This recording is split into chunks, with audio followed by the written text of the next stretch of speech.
Hello and welcome. It's Gary here again from GT Alaska Adventures. So I thought I'd do a little video on my diesel heater. I've done a couple on these already where I installed it in my side-by-side. So today's video is going to be about a little problem I'm having with it. So as you open up the door here, you can see there's that, comes from your air filter, I guess you want to call it, to the intake of your diesel heater. You can see, we can't really show you, but this used to be a lot lighter tan in color, and I started noticing a little diesel smell and seen some diesel fuel down here in the bottom of the box. So nearest I can tell is it's coming from this little filter here, this fuel filter. Every time I've wiped my fingers on the bottom of it, except for today, it's been wet. And it only stands to reason that this is kind of like a, I don't know, cardboard paper-like material.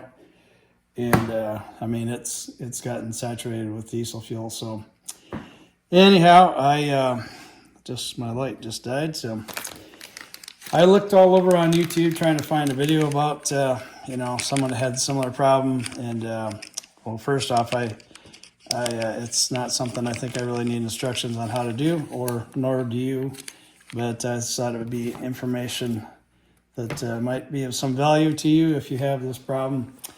So your handy-dandy manual that you get with your H-calorie thing, the first few pages are English, the rest is, I don't know what language.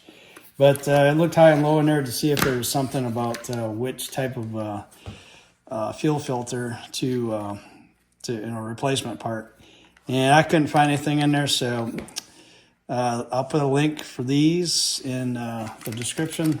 I ordered these from Amazon, and they basically just say they're for a Webasto or a Aspire heater. I'm probably saying both of them names wrong, but I guess it's a washable filter, and it comes in a 2-pack. I don't know, it wasn't too expensive, $10, $12, I'm not sure, I don't remember at this point in time. But I guess this top part unscrews right here, and then you can wash that out. So I don't really see the need for that because I'm going to be sure to put clean diesel fuel in my heater always. But anyways, so I'm going to get taking that apart and putting a new one in there. There's just simply a couple little pinch clamps on your two fuel lines leading to it, and then pulling the hose off and putting this one back in. Now this is a little bit larger in size, so once I get it all done, I'm going to test fire it and make sure that it works. But they don't give you no directions on which way these are supposed to go, but be my assumption that you want your fuel going in this end, and so any part contaminants would be caught in that little filter screen and then coming out the other end. So to be honest with the orientation of mine is kind of backwards according to the size and how it's got this lip on the one end. So I'm not sure, maybe mine was actually put in backwards, or maybe I'm going to put it in backwards myself. I'm not sure. So anyways, let's get to this. I got some paper towels here. Sure, I'm going to lose a little diesel fuel. Fingers will be smelling nicely.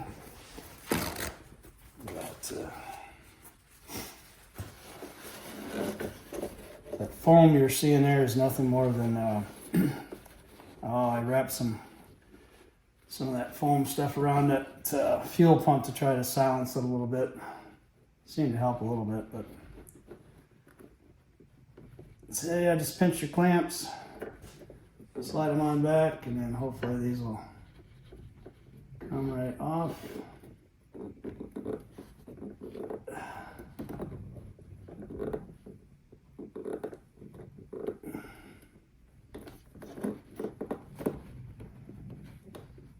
Yeah,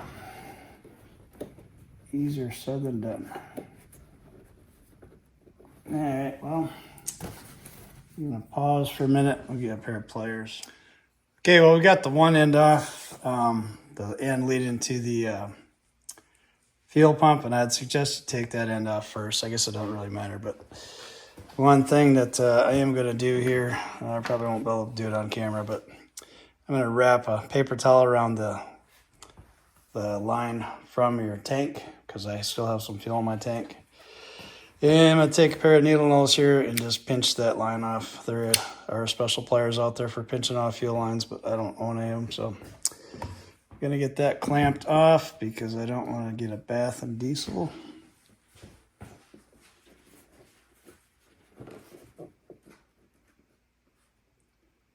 I would say try to use something to protect that line. I've got plenty of excess fuel line. I just don't really feel like replacing it. Okay, so now that one's off, I'm going to reach back in here and try to get this other one unplugged. They are kind of a bugger to get them off there, and I definitely struggled a little bit.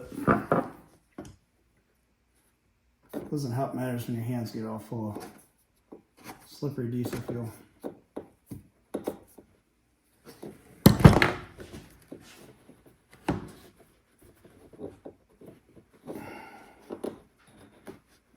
Good Lord. Now, once again, we're going to pause. I'll come back when I got it off.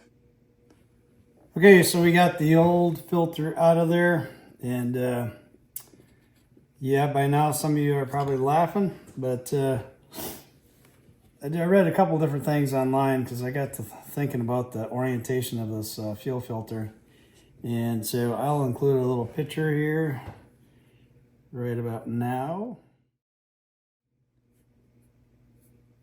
And so as you can see from that picture, I was mistaken. So the fuel is actually supposed to enter in this end, and then the filter, I guess, screens particulates or whatever, and then it comes out this way. So from your tank to your pump or to your heater. So the one thing I read online there, it said it wasn't that crucial on these, I guess, but I hate doing things twice, so we're going to try to do it the right direction. So this particular line on my hands are probably in your way, but right here is the line from the tank coming around in my hand. So we are going to plug this into that end.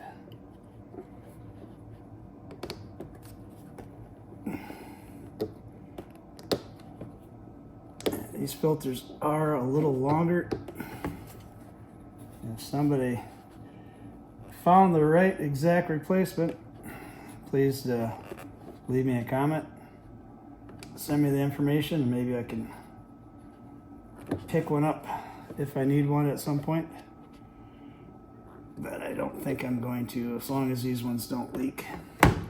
I did check this too to make sure this was tight, because they talk about that being washable. So okay, so we got that one in.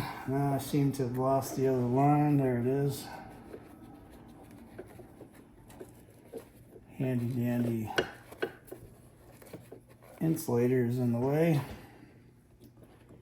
Slide that clamp back and try to plug this in here. One of the things that I had the most problems with on Amazon was finding a filter that had the right size, where your hose would plug onto it. I mean, some of them showed you, sending you like a kit with additional hose. I don't know, something about you put over that and then that other part goes over top your hose and it pinches on your hose. I don't know, that doesn't seem like a very good seal to me. So I already had a leak, so I was trying to get rid of a leak. Okay, so I think we're good. I just slide this clamp back over there. These clamps don't really seem to do a whole lot to me. The other one got lost on here. Sorry if my arm is in the way the entire time, but you get the idea. There's the other clamp. Get that on there. Okay, I think we're good to go.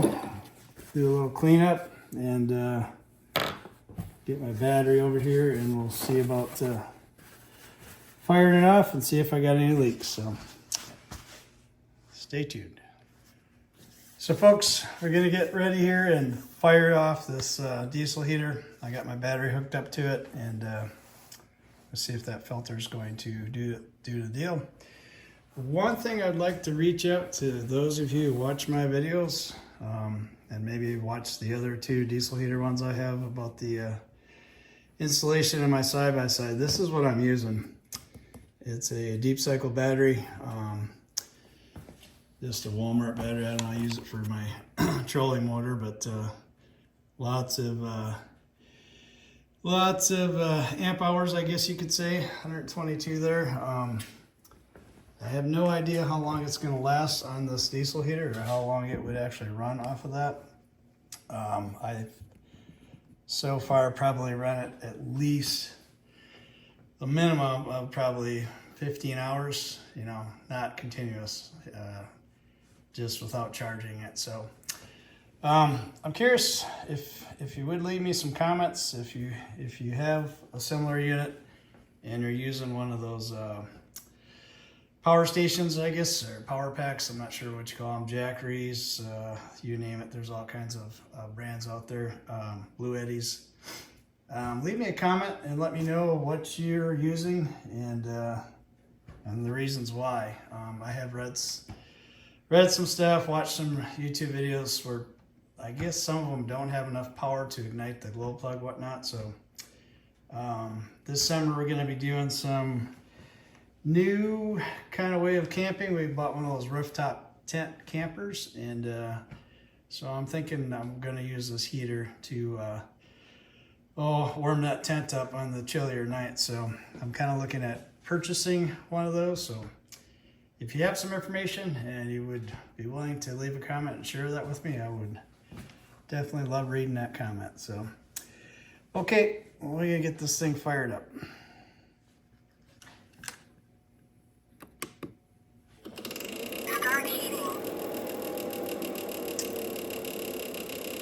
Wonderful sound when she talks to you and tells you she's going to start heating, isn't it?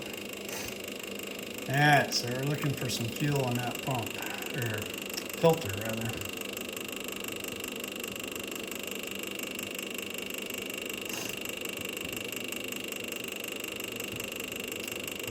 Fuel in the filter and no leaks inside the box.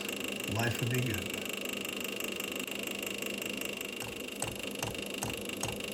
Okay, the pump is pumping. You can see some fuel right there.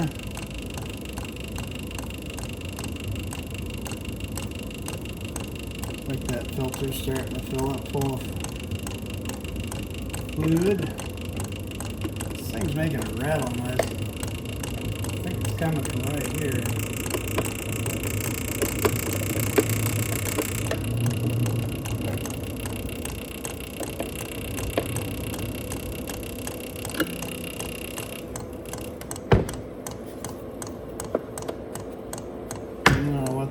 Makes that rattle, but stop now.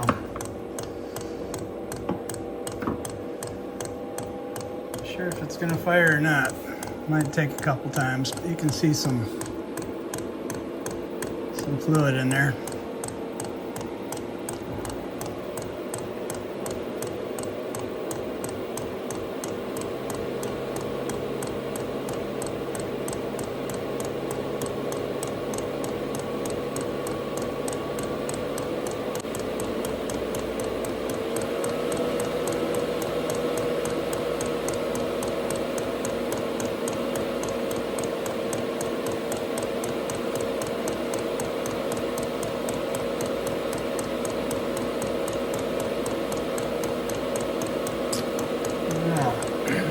How that's not filling up full of fluid.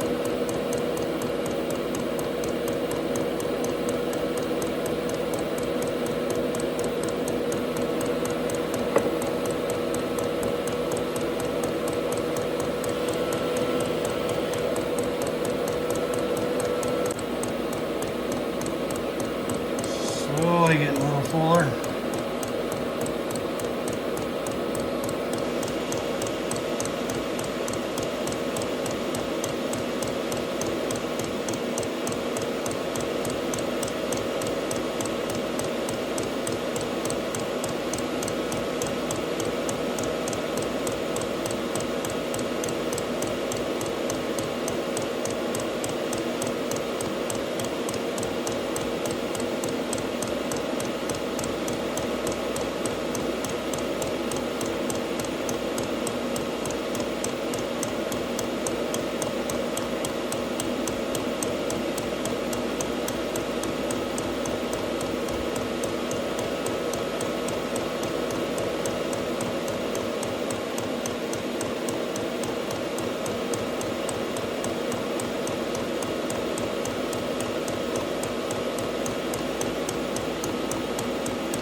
Okay, so she is up and running. That fuel filter, the new one, it's kind of nice. You can see the fuel level in there. It took it quite some time before that thing filled up full of fuel and the heater actually fired off. But it did not, I thought it was going to fault and not fire off the first time, but no, it did. It stuck to it and we got her going. So everything seems to be good. I'm not seeing any kind of leaks or nothing. Time will tell on that, I guess, but I did inspect the fuel line, make sure it looked good.